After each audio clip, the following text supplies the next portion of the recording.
आज होती वृंदाच्या माऊ आणि काकाची ॲनिव्हर्सरी।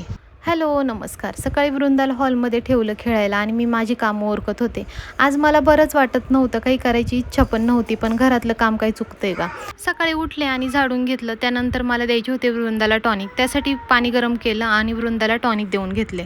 वृंदा खूप वेळ खेळत होती, मग वृंदाला आंघोळ घातली। वृंदाला आंघोळ घालायलाच मला 1 तास लागतो। वृंदा झोपी गेल्यानंतर मग मला करायची होती बाकीची कामं, तर फरशी पुसून घेतली अगोदर। आणि आज मी टिफिन मागवला होता, कारण की मला खूपच जास्त थकवा आला होता। मी असा विचार केला की जेवण करून मग झोपी जाईल आणि टिफिन ठेवला। त्यानंतर मला देवपूजा करायची होती, देवपूजा वगैरे केली। देवपूजा झाल्यानंतर जेवायला घेतलं आणि तेवढ्यात वृंदा उठली। वृंदा उठल्यावरती वृंदाला झोका देत जेवले आणि त्यानंतर वृंदाला घेतलं। वृंदा उठल्यानंतर मग तिचं उरकलं आणि मग तिला खेळायला ठेवलं। ती मस्तपैकी खेळत होती। रात्री आदित्य आल्यानंतर आम्हाला जायचं होतं वृंदाच्या माऊ आणि काकाची ॲनिव्हर्सरी सेलिब्रेट करायला त्यांच्या घरी।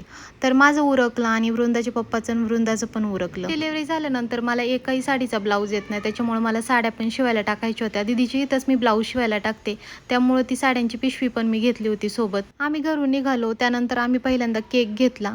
केक आदित्य आणायला गेला होता, तोपर्यंत आम्ही गाडीतच बसलो होतो। केक घेऊन आला आदित्य, त्यानंतर आम्ही निघालो आणि मग तिथून गेलो आम्ही दीदीच्या घरी। आम्ही पोहोचलो दीदीच्या घरी। त्यानंतर दीदी आली होती वृंदाला घ्यायला, कारण की वृंदा गाडीमध्ये झोपली होती। दीदीने वृंदाला घेतलं आणि मग आम्ही गेलो आतमध्ये। मस्तपैकी दीदीला आणि दाजींना ॲनिव्हर्सरी विश केली। त्याच्यानंतर आम्हाला ॲनिव्हर्सरी सेलिब्रेट करायची होती। दाजींचे मामा मामी पण आले होते, त्यांची पूर्ण फॅमिली आली होती। बराच वेळ गप्पा रंगल्या होत्या। त्यानंतर आम्ही दीदीचं आणि दाजींचं सगळ्यांनी औक्षण केलं आणि त्यानंतर आम्ही ॲनिव्हर्सरी सेलिब्रेट केली। ॲनिव्हर्सरी सेलिब्रेट केल्यानंतर आम्हाला जेवण करायचं होतं। दीदीने मस्त पावभाजी केली होती। अगोदर सगळे जेंट्स लोकांना वाढला आम्ही आणि मग त्यानंतर आम्ही बसलो होतो निवांत। तर मामींनी जांभळं आणली होती आणि स्वतः मामी झाडावर चढून मामींनी ही जांभळं काढली होती। फुल व्लॉग मी आज टाकणार आहे यूट्यूबला, तर नक्की व्लॉग बघा, खूप छान व्लॉग आहे आणि याच्यामध्ये खूप साऱ्या गोष्टी मी तुम्हाला सांगणार आहे। जेंट्स लोकांचे जेवण झाल्यानंतर मग आम्ही लेडीज सगळ्या जेवायला बसलो।